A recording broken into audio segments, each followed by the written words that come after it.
Hablemos de un tema bastante complicado, la relación entre el libertarismo y la raza.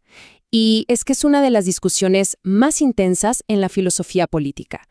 Por un lado, tenemos las acusaciones de que el libertarismo es, en el fondo, cómplice de la desigualdad racial. Pero, por otro lado, sus defensores sacan a relucir una larga historia de pensamiento antirracista. Muy bien, vamos directo al grano. Aquí está el corazón del conflicto. De un lado del ring, la acusación, el libertarismo como cómplice del racismo, incluso como una justificación para reprimir a la gente por su raza. Y del otro lado, la defensa, una ideología que históricamente se ha opuesto a la esclavitud, al imperialismo y al apartheid. ¿Cómo es posible que estas dos visiones existan al mismo tiempo? Suena contradictorio, ¿verdad? Bueno, vamos a desglosar esta tensión. Para poder entender este lío, vamos a seguir un mapa. Primero, veremos por qué la relación es tan tensa. Después, nos meteremos en su base, el individualismo. Luego, analizaremos esa lucha entre mercados y Estado. De ahí pasaremos a los temas polémicos de hoy. Veremos las paradojas y críticas. Y terminaremos con una pregunta que, honestamente, sigue en el aire. Bueno, arranquemos formalmente con el primer punto, para meternos de lleno en por qué esta relación es tan compleja y, francamente, tan polémica. Tenemos que entender el debate central que la define desde el principio. Ok, ahora a la filosofía pura y dura. Para entender la postura libertaria sobre la raza, es absolutamente clave empezar por su pilar fundamental, el individualismo. Es el lente a través del cual se ve todo lo demás. Miren, esta frase de Ayn Rand de 1963 es fundamental. Ella dijo que el racismo es la forma más baja y primitiva de colectivismo, y lo interesante es cómo lo define. Es la idea de darle importancia al linaje genético de alguien en lugar de a sus acciones o a su carácter. Para Rand eso era, en esencia, el enemigo a vencer. A ver, la lógica se puede desglosar así, paso a paso. Primero, el racismo se enfoca en el grupo, no en la persona. Segundo, esto lo pone en la misma bolsa que el socialismo o el nacionalismo, o sea, otras formas de colectivismo que el libertarismo rechaza de plano. Por lo tanto, la conclusión es, ¡pum!, el racismo no es solo inmoral, es fundamentalmente irracional. Y aquí es donde la cosa se pone picante. Para el libertarismo hay una distinción clave. Una cosa es condenar una idea, como el racismo, y otra muy distinta es quitarle sus derechos a la persona que la expresa.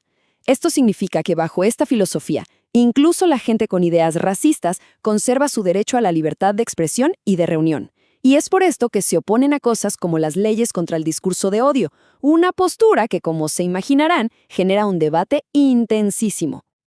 Muy bien, dejemos un poco la teoría y vayamos a la práctica. Aquí nace una pregunta central en todo el pensamiento libertario. ¿Qué es lo que de verdad promueve la igualdad? ¿La libertad de los mercados o la mano del Estado? La respuesta a esto define casi toda su agenda política.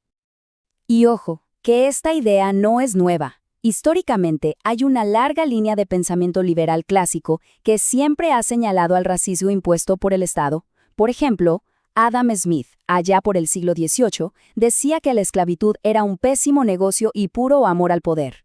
Un siglo más tarde, John Stuart Mill defendía los derechos de los recién liberados. Y ya en los años 60, W. H. Hutt fue uno de los críticos académicos más feroces del apartheid en Sudáfrica. El argumento económico principal de por qué los mercados luchan contra el racismo viene de una teoría de Gary Becker llamada discriminación basada en gustos. La idea en el fondo es muy simple. En un mercado libre y competitivo, tener prejuicios te sale caro. Piénsenlo. Si un empleador se niega a contratar a la persona más calificada solo por su raza, va a tener que pagarle más a alguien menos calificado. Su competencia, que no tiene ese prejuicio, contrata al mejor y le saca ventaja. El mercado, en teoría, castiga el racismo.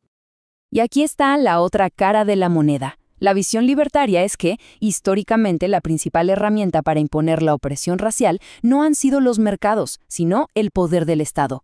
Desde las leyes de segregación hasta el sistema de apartheid, argumentan, todo fue impuesto por la fuerza del gobierno. Avancemos ahora a los debates de hoy en día, porque al final, ¿de qué sirven los principios si nos aplican? Vamos a ver cómo estas ideas se traducen en posturas sobre algunas de las políticas públicas más controvertidas de la actualidad. Por ejemplo, un tema siempre polémico. ¿Cuál es la visión libertaria sobre las restricciones a la inmigración?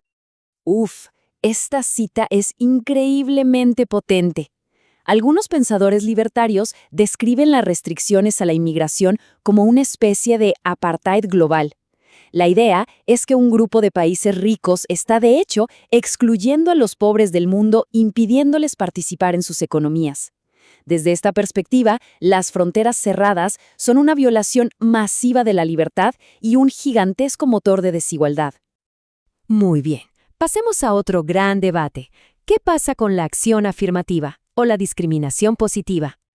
Aquí las objeciones libertarias son varias. Primero, la ven como una forma de favoritismo que se basa en la identidad de grupo, no en el mérito de la persona. Segundo, argumentan que viola el derecho de un actor privado a contratar a quien le dé la gana. Tercero, dicen que en la práctica puede ser ineficaz, creando desajustes de habilidades. Y por último, que puede tener consecuencias no deseadas, como que la gente intente recategorizarse solo para obtener un beneficio. Y por supuesto, está el sistema de justicia penal. Desde la perspectiva libertaria, aquí es donde se ve el poder del Estado en su máxima expresión. La llamada guerra contra las drogas y la militarización de la policía son vistos como los grandes motores de la inequidad racial, con el encarcelamiento masivo afectando de una manera totalmente desproporcionada a las minorías. Y ahora llegamos a la parte más desafiante. Toda filosofía tiene sus contradicciones, sus puntos ciegos, y el libertarismo no es la excepción. Vamos a enfrentar esas inconsistencias y algunas asociaciones bastante problemáticas dentro del propio movimiento. Y este ejemplo es brutal. La misma Ayn Rand, que como vimos, en 1963 definió el racismo como la forma más baja de colectivismo, 11 años después, llamó salvajes a los nativos americanos, diciendo que no entendían el concepto de propiedad privada. Es una contradicción flagrante que muestra cómo una pensadora clave no aplicó sus propios principios de forma consistente. Y no fue un caso aislado, Hay un patrón documentado. Figuras muy prominentes del movimiento libertario, como Murray Rothbard, Ron Paul o Hans Hermann Hoppe, han tenido alianzas o acercamientos con movimientos francamente antiliberales y con una carga racial muy fuerte: paleoconservadores, neoconfederados, la alt-right. Esto para la filosofía representa un desafío enorme. Todo esto nos lleva a la gran conclusión y a una pregunta fundamental que sigue sin resolverse dentro del propio libertarismo. ¿Dónde está la verdadera raíz del problema racial? ¿En la coerción del Estado o en algo más profundo? La visión tradicional, la de Manuel, es esta. El trabajo del libertarismo termina cuando se opone a la coerción del gobierno. Sostiene que sobre el comportamiento racista privado, siempre que no sea violento, la teoría debe permanecer en silencio. El único enemigo es el Estado violando el principio de no agresión. Pero aquí viene el contraargumento, y es muy potente. Viene de gente dentro del movimiento, como el teórico político Jacob Levy. Él dice que ese enfoque ignora el problema de fondo, que las políticas estatales racistas no salen de la nada, son un reflejo de una población antiliberal que quiere dañar a una minoría. Si solo te enfocas en el Estado, estás ignorando la raíz cultural del problema. Y así llegamos a la pregunta final, la que de verdad define el futuro de este debate. Para hacer una auténtica filosofía de la libertad, ¿es suficiente con criticar al Estado? ¿O también tiene que desarrollar una respuesta a la cultura antiliberal y privada para ser coherente? Esa es la gran pregunta que queda en el aire, y la respuesta, esa todavía está por escribirse.